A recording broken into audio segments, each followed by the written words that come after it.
getting you up and getting your sports day started. This is the Morning Drive Podcast from Double T 97.3. Hey, good morning. It is the Morning Drive on Lubbock Sports Station, Double T 97.3 and Double T 97.3.com with Jeff McGuire and Jamie Lynn. I'm Chuck Hines. Nice to have you with us this morning. You can participate on the Yates Flooring Center chat line. Go to doublet97.3.com for that. The mobile app presented by Happy State Bank. Benchmark hotline is open too at 806-771-0973. One last thing from our friend Mike, our overnighter. Jamie, you're correct. I eat at 2 a.m. on my lunch break. Then I try to have something at dinner with the kiddos before I go to work. Okay. That's good. There you go. That's smart. Yeah, that's real smart. Yeah. 2 a.m. lunch break. 2 a.m. Seems a little odd. You know, hey, you gotta do what you gotta do. You got to do what you got to do, right? So how do you think this is going to go tonight for the National Football League? The game tonight is only on Amazon Prime. So there'll be... Now, fortunately for me, I got a couple of technology whizzes at my house, okay? So I've been told that I'm good to go. But if I had to do it on my own, I would be concerned about my ability to do that. I do have the ability. I do have figured out how to cast my ESPN Plus stuff up onto my big screen. Okay, and I wonder if this will be smooth for them. It'll just be, hey, no problem, or if there'll be major outrage over the fact that people are like, okay, where's the game? I can't get it. I've got to do this. I got to do this. I got to jump through all these hoops. Will they eventually get it? Is this the wave of the future? Well, I think it is the wave of the future. I think that it's not like this would be a surprise to anyone, right? I mean, if you were worried about it, shouldn't you be worried about it already? Yeah. I mean, there's going to be the casual fan that's going to go, okay, Thursday Night Football, they're going to go to Fox, and it's going to be, Married with Children or something like that. Yeah, that's tough for me to gauge. I'm not sure. Do you care? I think no, yeah. 100% do not care. Okay. I think there's plenty of people that live life through streaming services only. Mm-hmm. Okay. Do you think that's an under 40 crowd? Under 40? Because I think it's an under 40 crowd. Probably more likely. I think that will get older as that audience ages. Yeah. And so I don't think they're going to be bothered by this at all. Yeah. And then the question is, who's the NFL trying to reach here? I mean, this is a big game. This is not Carolina and throw in anybody that's not done very well, whether it's Jacksonville or somebody along those lines. So this is a big game. It's a divisional game. It's an exciting game. You got two really hot quarterbacks, playing against each other. Home crowd, 70,000 plus. There'll be a lot of energy in the room, and obviously with the NFL's highlight attraction in Patrick Mahomes. I don't know. It's just me. And what I was thinking when I started kind of having this conversation with you, it's almost akin to when ESPN first got Sunday Night Football way back in the day, and there was outrage about how people were gonna watch it, and then eventually people settled into it, and it became routine. And I just remember people being, well, wait a minute, what if I don't have ESPN? What if I don't have this? What if I don't have that? And I just remember there being a lot of hand wringing then, and people have figured it out. So I mean, if you want to watch the game, it'll be there. Yeah, I mean, I guess it will. And again, the number of people that have Amazon Prime I think it's pretty high. I have never, to my knowledge, tonight will be the first time I've ever watched anything on Amazon Prime. Okay. Doesn't mean you don't have it. No, I understand that. I mean, I didn't say people watch the stuff. I said people who have it. No, but I mean, if you held a gun to my head and said, put your TV on Amazon Prime, I'd be dead. Yeah, we watch a lot of movies off of Amazon Prime. Okay, all right. Somebody says, Chuck, it will be the LA Chargers. Yeah, I know. I'm still I still have it. I still have that in my head. Sorry. Bob says, I'm 62 and I'll be watching. I have Prime, but not ESPN. Okay. I definitely feel like it's a change. It's different and all that. I think you're looking to be outraged here. You think I'm looking to be outraged? I think you're looking. I mean, you're looking for. I'd like it to be easy. Pure mayhem tonight. You'd like it to go badly. Yeah, I really would. Yeah. Yeah, I think I would. I really would like it to go badly. For your Chiefs broadcast. Well, I mean, that stung a little. It's not going backwards. I mean, it's not going backwards. That stung him a little. Well, if you've watched the Thursday night or Sunday night broadcast, you've seen it's already going badly on regular TV. Yeah. Right. Yeah. Right. So this might actually be a better product. Okay. We'll see. Bullfighter says this: I've had to show her how to work it multiple times, but my mom only uses streaming services and she likes it better than cable or satellite services. Okay. Raiders dad points out this: at this point, if you can't operate Amazon Prime, you aren't their target audience. Okay. Like I said, as far as I'm aware, tonight will be the first time I've ever watched anything on Amazon. I'm not saying there's anything bad about it. I'm just saying. If you've watched the game on ESPN Plus, it's the same thing. Yeah. Get it on your TV, go to the app that says Amazon Prime, click on it, and see what your options are. And I guarantee you it's got a huge button at the top that says Thursday Night Football. It'll be the very first one. Very first one. Even if you're looking for movies, you're going to see a huge button or pencil ad that says Thursday Night Football. You'll see Mahomes and Herbert there at the top. Yeah. I mean, it'll be, and then you'll take your remote and you'll push the button. Okay. And then magically the game will appear. Okay. Yes. And when they take timeouts, there'll be commercial breaks. Right. You seem a little irritated with me over this. I think you're building an outrage factory here over just not wanting to change and your refusal to just like read directions and just follow along, your uncomfortableness with pushing yourself outside your comfort zone. I push myself. I don't necessarily need to sprint every day to every corner of the pushing the box. Yeah, there's probably some truth to that. Reading directions and doing something different is just not something you take lightly.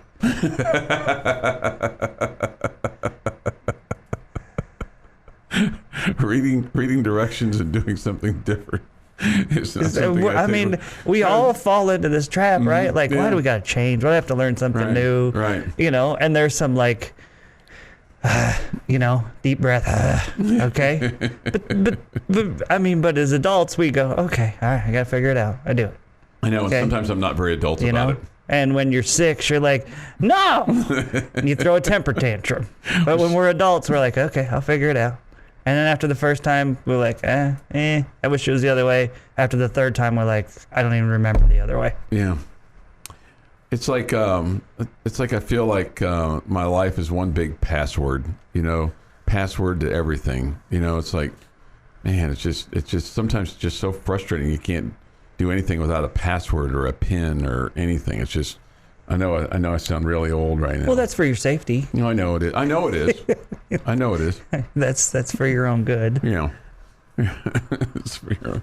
Right. No, I get that because there's people out there that are trying to steal from you and take from you, and we all have different things that we stand on their soapbox about. Or yes, I mean, and obviously, the stream again, changing things that Chuck has always done is one thing that he doesn't care for. I don't care for basketball players who don't wear the same shoes, the shoes that match the uniform. Yeah. Okay. Yeah. Match the color scheme of the team they play for. Okay.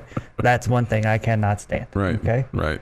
And I can't stand, trash talking with hitters who hit home runs. Okay. That may be the same thing. Jamie, that's changed. Yeah. We used to just drop our head and run around the bases, but now we have to tell everybody about it. Okay, right. so Josh still does. Yeah, that's what we do, and that's fun, and that brings excitement to the game. So shut up about it, Jamie. Yeah. See, we all have our little The ignorant Of course. things. Yeah. Yeah, no, I certainly understand that. I mean, I'm certainly like that.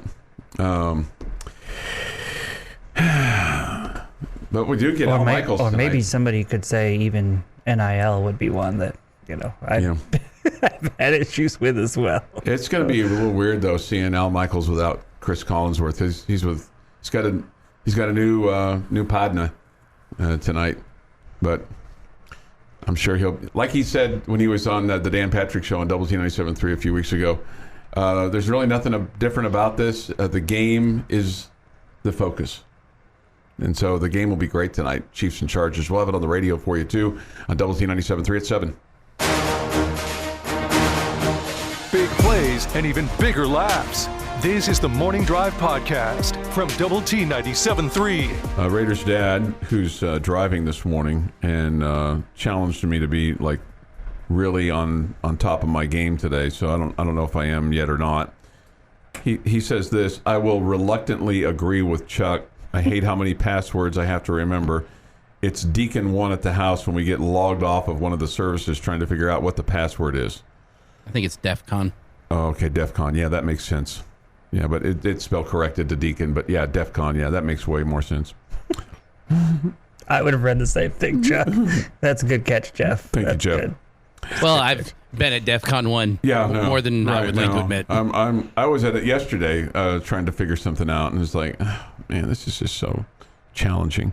Paul asked this question: have either of you guys wore a jersey on air? I have not.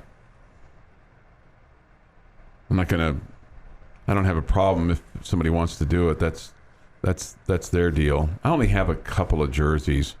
One that's an actual, somebody gave me a Ed Podolak Chiefs jersey. It's an authentic. Just guy had it and he didn't want it and gave it to me.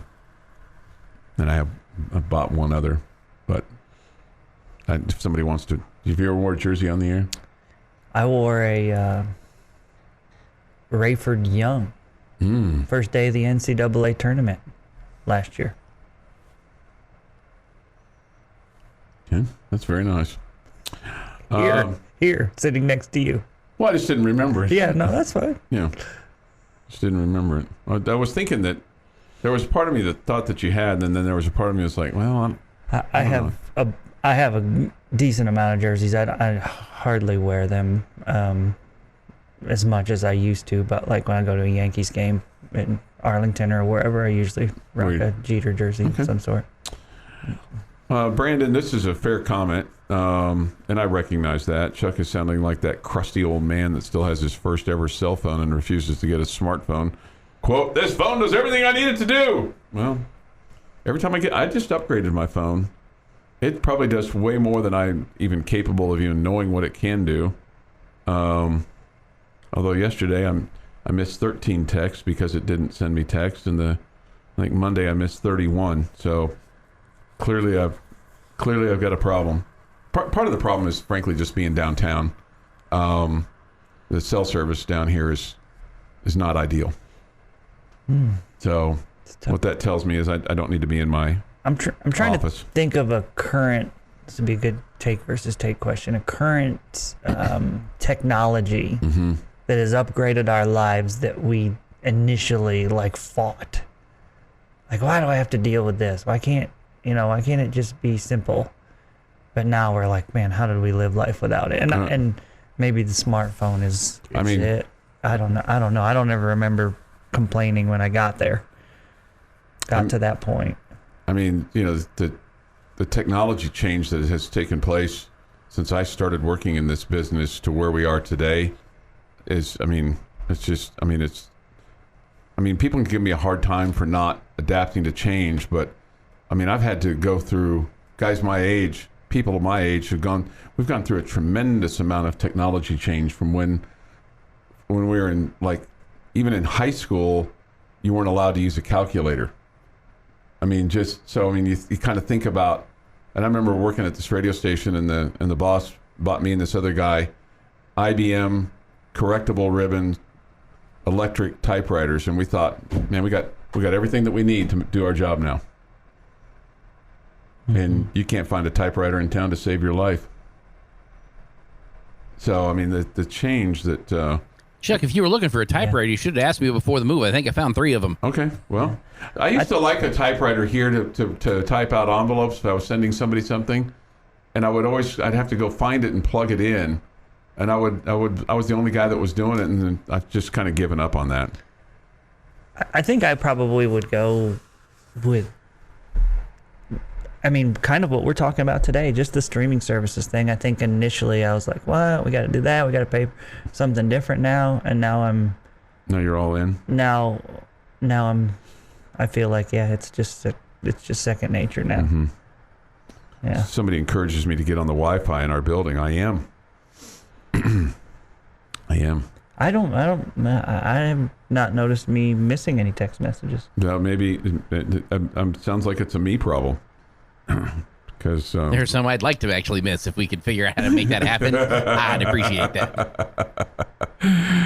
King Craig says he has his high school football jersey. Well, that's good. That's cool. Mm-hmm. That's awesome.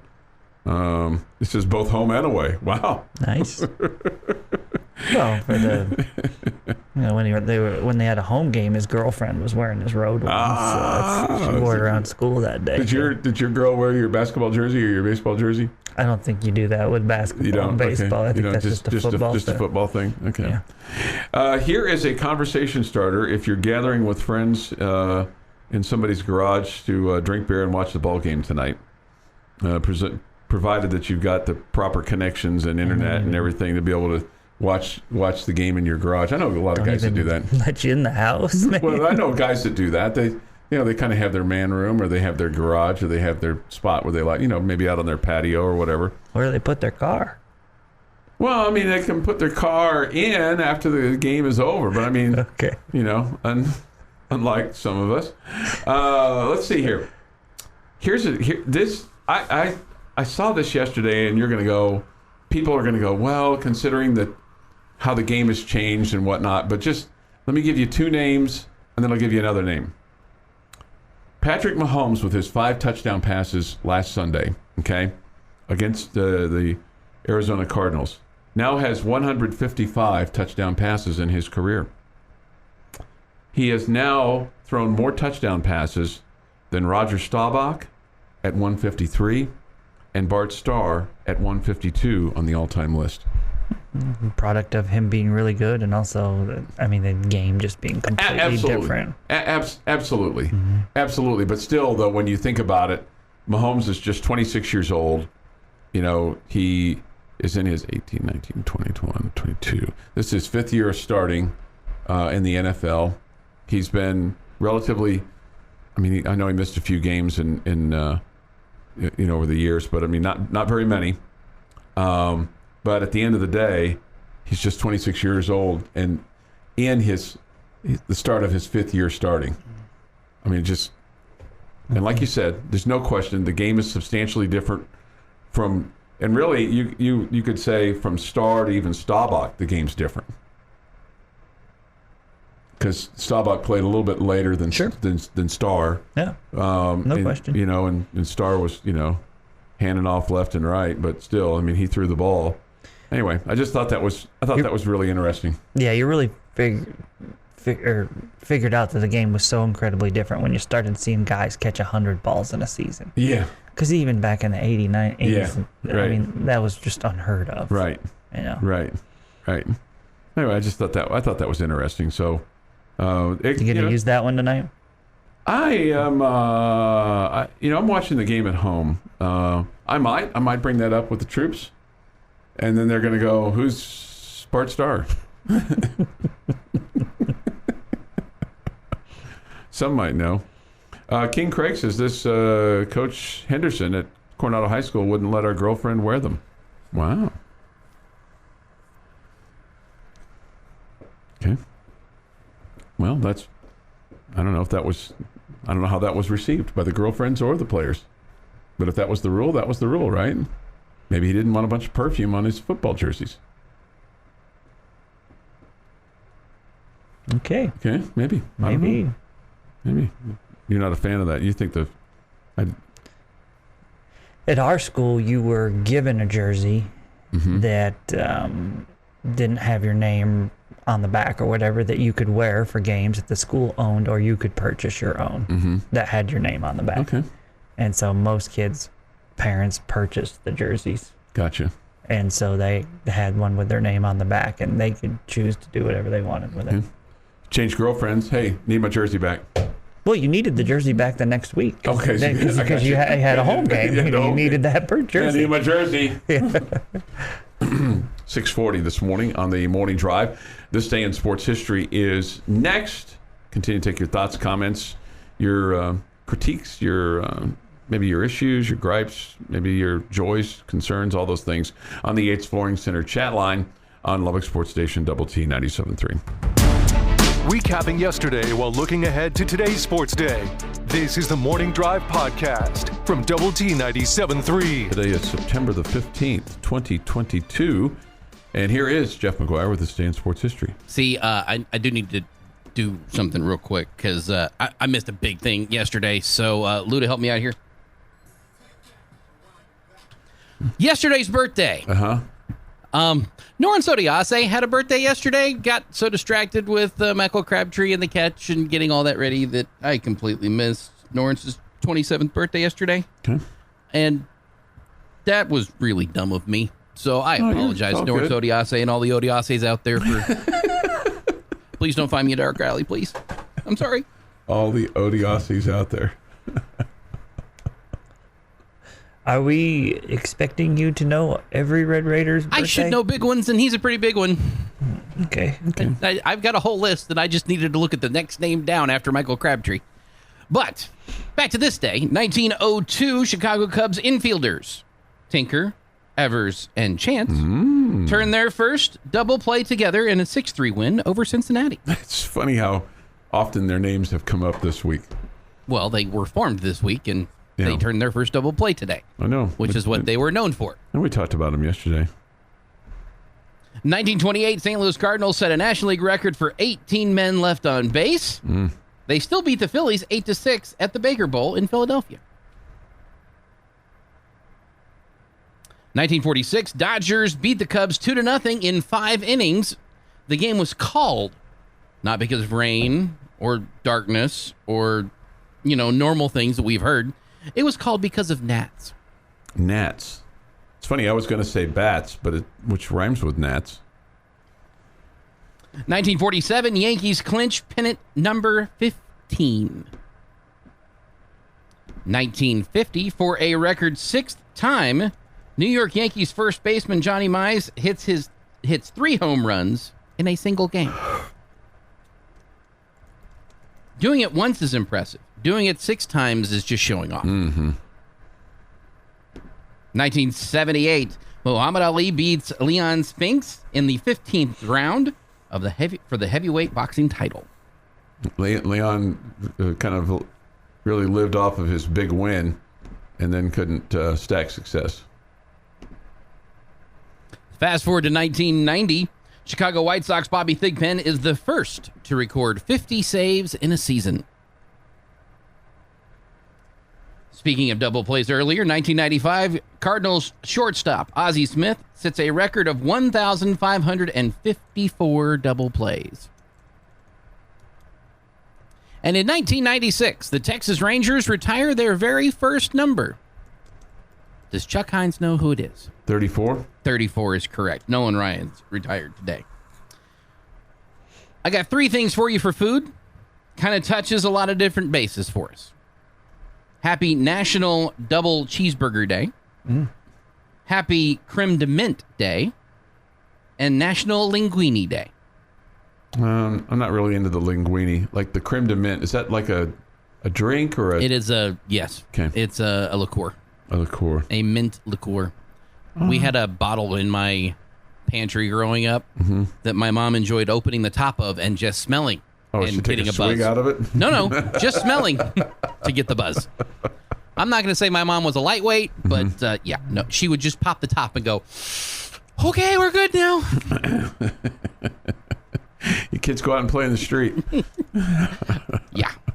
Happy birthday, Prince Harry turns 38 today. Tom Hardy, 45. Tommy Lee Jones, 76. Pete Carroll, 71. Dan Marino, 61. Oliver Stone is 77.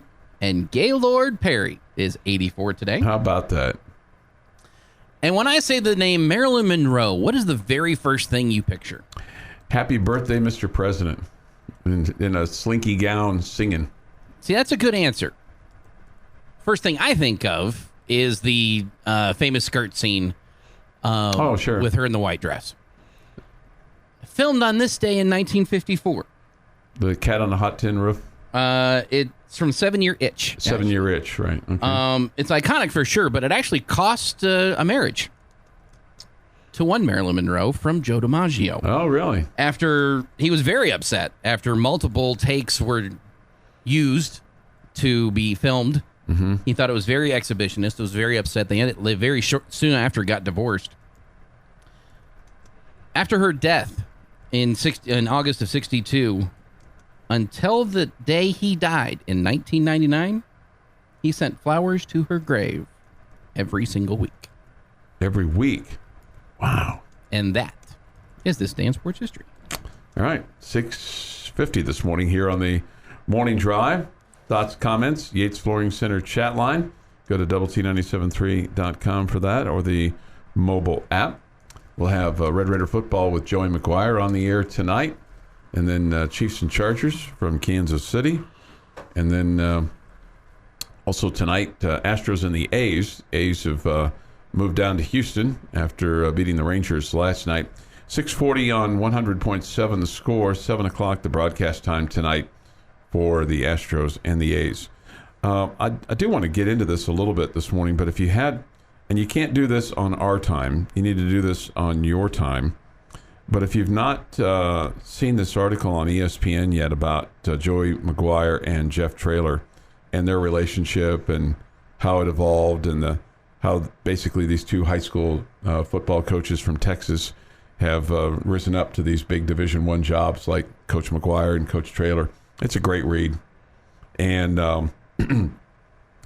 one thing that really stood out to me is the head coach of Longview. His name is John King. Do you know him? Do you know Coach King? I do. He said this. His son was quarterback for the Aggies. Right. He said this: they represent us because they're one of us. They're two guys that people took a chance on that did it the right way. They love kids, coach kids, and got a golden opportunity to go to the college ranks and made the most of it. He also talked about how their son was recruited by, his son was recruited by Coach Traylor, I believe, when he was at Texas, and then probably Coach McGuire when he was at Baylor. I don't know, it's just interesting. I didn't realize that they were that close, Coach McGuire and Coach Traylor, but extremely close in terms of, they competed for the same jobs before, and instead of kind of trying to, make it a competitive battle, they became friends, became almost like brothers as a result of it. So I thought that was, it's a real, like I said, it's a really good read, and it gives you a nice perspective for both, and it shows the respect that both have within that high school coaching community, which, how important is that? It's like hugely important, right? Because when you talk about relationships and being able to, talk to kids and recruit kids, you've got to start with the coaches and things like that. One thing that was kind of funny, they were talking about going to San Antonio, and they were speaking, and basically McGuire said the biggest difference in being a speaker and an attendee is what he had to wear, and he blamed Coach Traylor for it. He said, "I'm going to get laughed at today for wearing this," he said, tugging at the lapel of his blazer, "but I'm not going to let Jeff Traylor out-sport coat me. Literally, I woke up this morning and said, Jeff's wearing a sport coat, then I'm wearing a sports coat. That's my guy." Chuck Hines, nice to meet you. I need that jacket. You like it? It looks good, man. Yeah. Here's my business card. You can have that. All right. Thank you, man. Let me know how I can help. I will. So, I do like how I think you're going to get the respect of high school coaches when you see college guys that have gone the same route that you're trying to go through, right? So you've got guys that, hey man, he's been here just like we were at one point, and he was a guy that we competed against and was a quality dude. So he's the kind of guy I'd want one of my players playing for.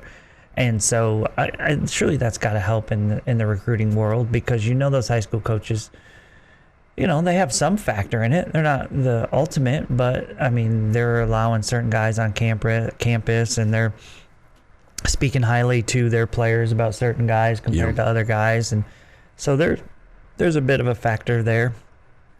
I guess the interesting part to me is that I guess I didn't realize that it was so rare for Texas high school football coaches to rise up the ranks and end up being Texas college football coaches. Yeah. I mean, we know Spike Dykes did the same thing, but I would assume that most of them went that way. But maybe that's wrong. Maybe college coaches end up being college players, and then they just go on to college coaching staffs after that, and they don't start from the beginning and coach their way up like that. And I think the other thing too, for these two guys in particular, is that they know their roots and they haven't forgotten them. And still appreciate, the time that they spent in the high school ranks and the respect that they have for those coaches and assistant coaches that are doing it today. Recapping yesterday while looking ahead to today's sports day. This is the Morning Drive Podcast from Double T 97.3. Jamie Lent and Jeff McGuire. I'm Chuck Hines. Bo, who presumably is tuned in on the Double T 97.3 mobile app presented by Happy State Bank, reports this. I feel like Bo's kind of giving us behind the lines, kind of a scouting report, Jamie. Okay. He says this: NC State will be having a blackout, so Road Raiders, wear your red and white. Okay? Smart move. Smart move.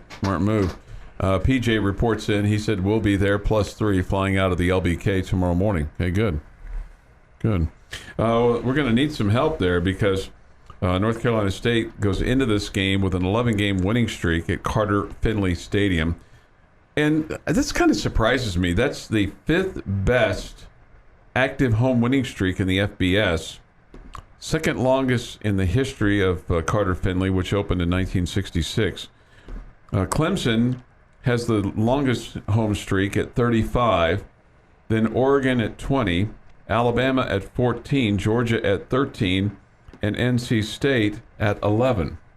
Does that surprise you that it's only 35? I realize that's maybe that's just thinking about it out loud doesn't seem like a big number, but that's 6+ years for Clemson that they haven't lost a game at home. Does that seem like a small number? It seems like a big number to me for a college football team. But then again, I think about Clemson and the Ohio States and the Alabamas of the world, and I think, oh man, they don't lose many home games. So, like Oklahoma's when it was broken by the Red Raiders in 2012 was like 56 or something along those lines. Yeah, I guess I feel like that's about what I would have thought it would have been. Okay. Just because every once in a while Alabama will lose an SEC game at home or whatever. So, yeah, I guess so. And, okay, so I can't say that I just remembered this, because I don't.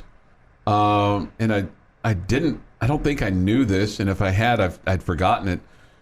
But NC State's coach that led them to 16 straight from 72 to 75, you got to remember, in those years, college football wasn't just always front page news, and obviously the number of games on television was extremely small.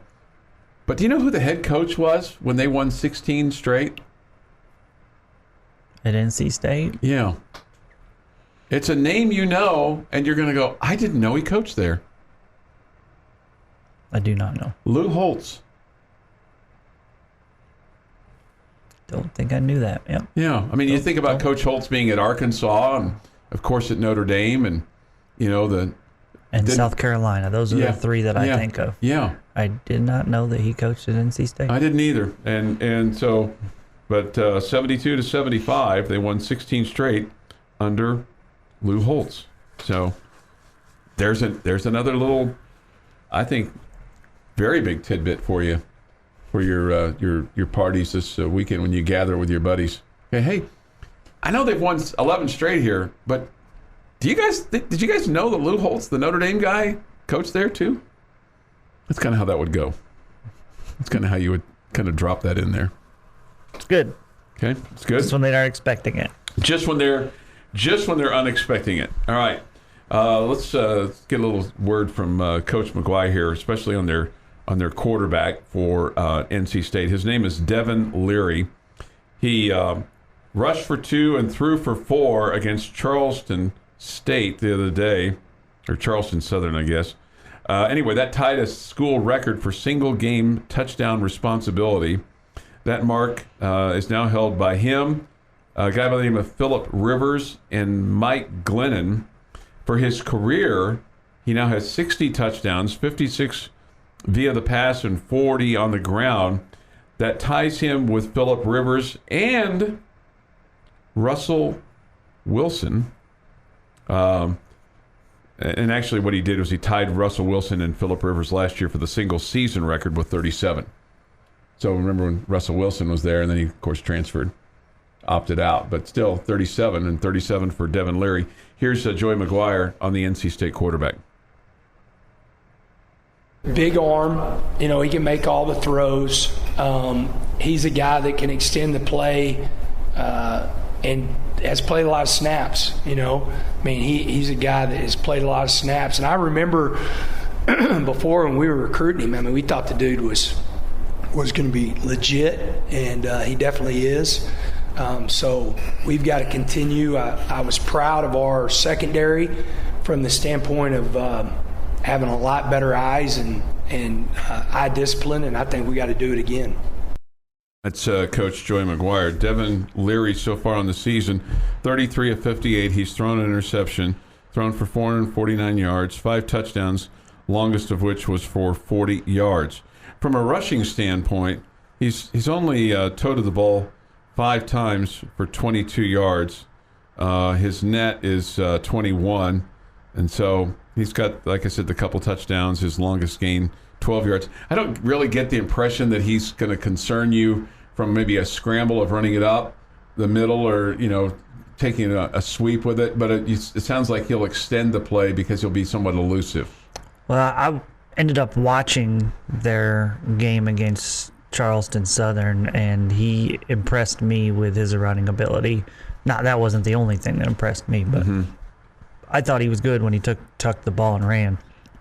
Okay. So I may be a little bit more concerned about that than you are. I think he's a good athlete, and he really can make all the throws. Now, they were playing an opponent like you played an opponent in week 1, and it felt like every wide receiver was wide open.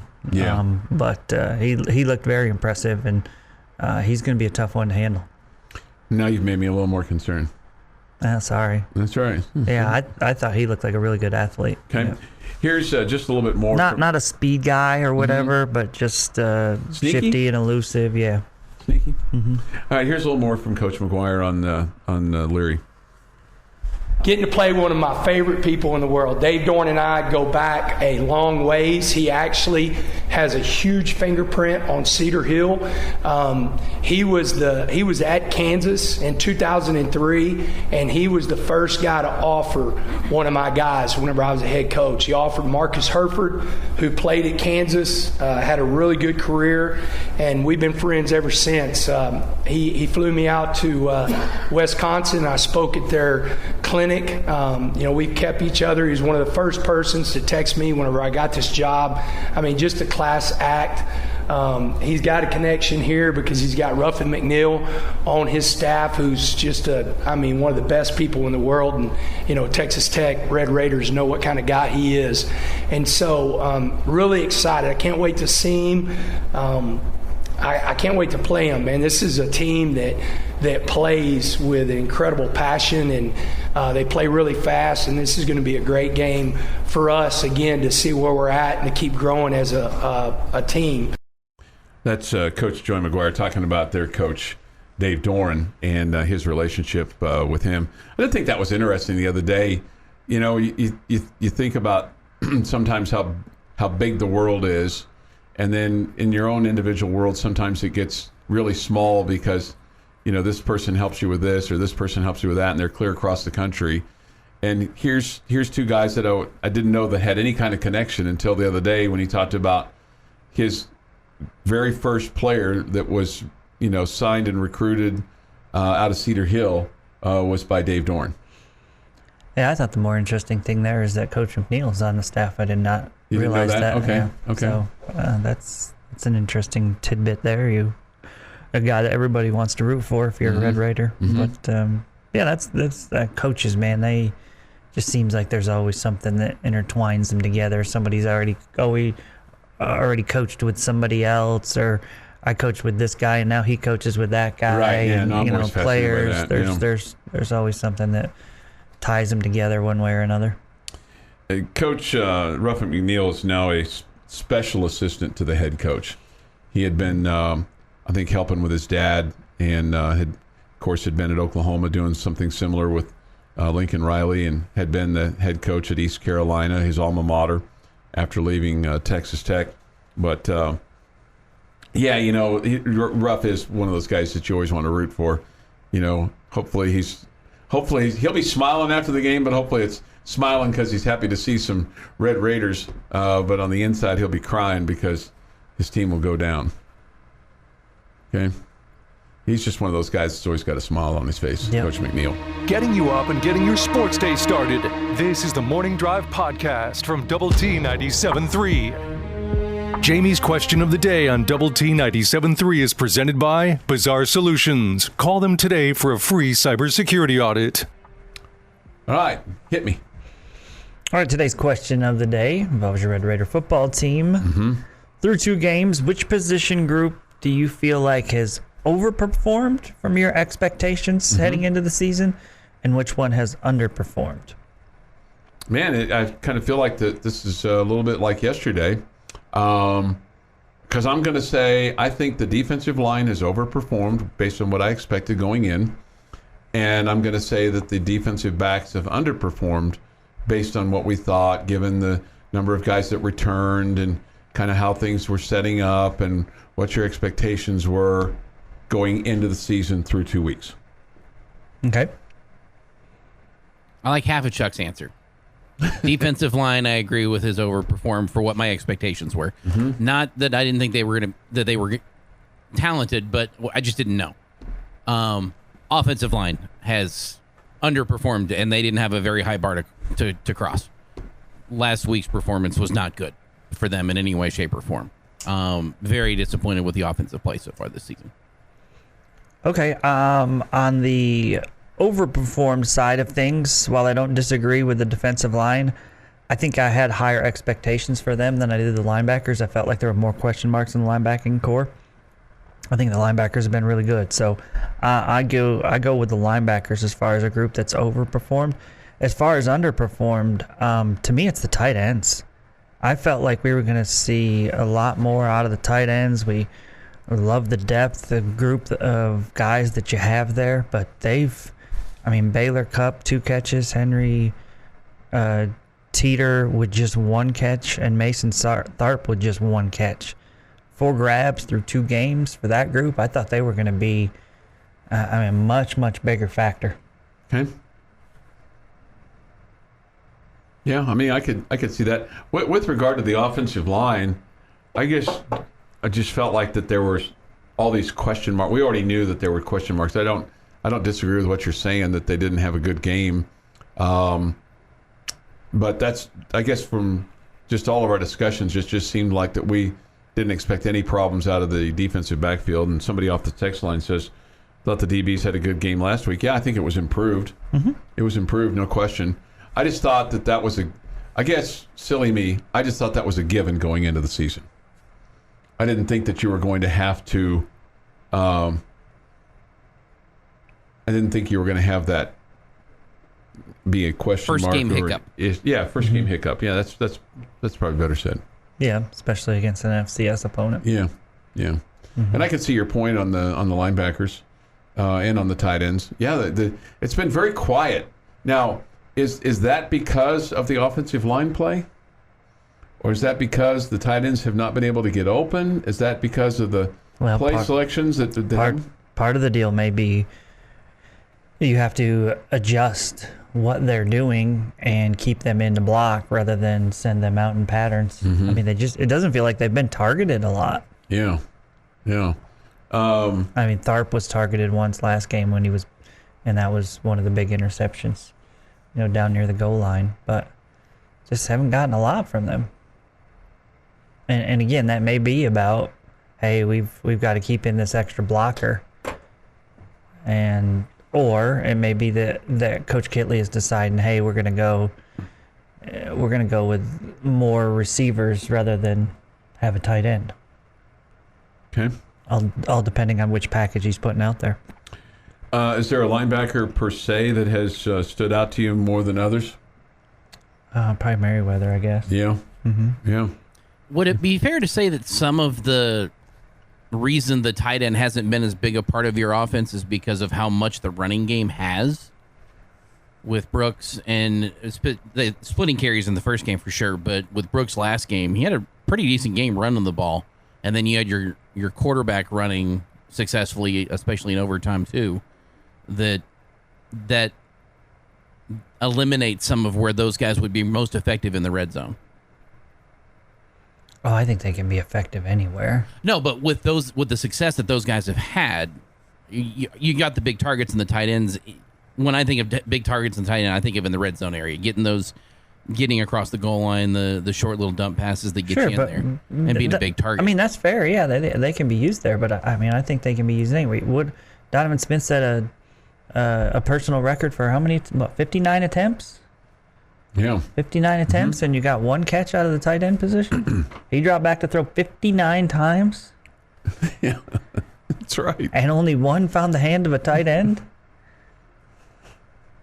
That seems like, I mean, I don't know. Maybe it's just me too high on those guys, but I thought we had great depth there, and we had three big time players. Mm-hmm. There was a lot said about Baylor Cup coming into the season. Now, maybe, and there was a lot said by a lot of people about 6'9" Mason Tharp too. Yeah, myself included, no question.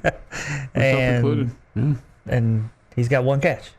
There's 2 games. This from the H. Center Center. Was a touchdown though. Agree with Jamie on the tight ends. With our size, those guys should be automatic targets, especially in the red zone. Like what Jeff's saying. Yep. Yeah, to Jeff's point. But again, I'm just saying, well, I agree with Jeff, and you can use them anywhere. Mm-hmm. Tight ends are also huge on 3rd down and 3 because they can, get past the first down marker and screen somebody behind them and make a catch, This person says the offensive line has overperformed. I thought they would be worse. Oof. Good call on the tight ends. They were hyped preseason. Yep. Could be they have needed the tight ends to block with the offensive line. That was kind of what I was suggesting. Yeah, maybe that's a reason for it. Just somebody reiterating that. Maybe that's a reason. At any rate, and your starting left guard is I think is a Friday decision with Weston Wright. That's what Coach McGuire alluded to on Monday. So today is Thursday. That was at about 12:30 or so Monday afternoon. Maybe by the time we get to Red Raider football with Joey McGuire tonight at 6, he'll have a little bit more of an update with regard to Weston Wright. They'll practice tomorrow morning with their Fast Friday, and he talked about game time decisions. He really said with Weston Wright, he might be a Friday decision based on his availability and what they see on Friday, just because of the amount of weight that he carries and how much more difficult that is for him to rehab that ankle compared to, somebody that's 100 pounds lighter. Mm-hmm. So we'll see. And again, we'll have Red Raider football with Joey McGuire on the air tonight at 6 o'clock here on Double T 97.3. So I look forward to that. Let's see. This from the Yates Flooring Center chat line. I was feeling pretty good about our team till I listened to you guys all week. Now I feel pretty lousy. LOL. Yeah, I'm kind of struggling, and I've told you this, guys, all week long. I don't know what to think about last Saturday. I know I'm excited that you won, and I feel like there's something to be said for you figured out a way to win a game. Mm-hmm. But there was the frustration of feeling like you really played a hand in beating yourself. Ultimately, you didn't get beaten. But there was some self-inflicted wounds there that were disappointing. And I think the overwhelming thing in my mind right now is this team can't take – it'll be really difficult. I don't want to say can't. It'll be really difficult for this team to take it to the level we want them to get it to if the offensive line is not performing better. That's I mean, I feel like front and center to me. Yeah. But I did also come out of the game just thrilled with what you were defensively on Saturday, because I expected that to be a higher scoring game. Austin says this: how much of the perceived offensive line struggle was the quarterback decision-making / pocket presence? And Centex Hank says if Donovan doesn't look to pass to the tight ends, then they're not going to be a factor. I would go, the first comment, I'd flip it around. How much of the poor decision-making by the quarterback was because the offensive line wasn't giving him time to survey the defense and think? I would say that's the way. I would say the poor offensive line play affected the quarterback way more than the decision-making of the quarterback affected the offensive line. Or the tight end factor, yeah. You've been listening to the Morning Drive podcast from Double T 97.3. For more from Lubbock Sports Station, go to doublet973.com.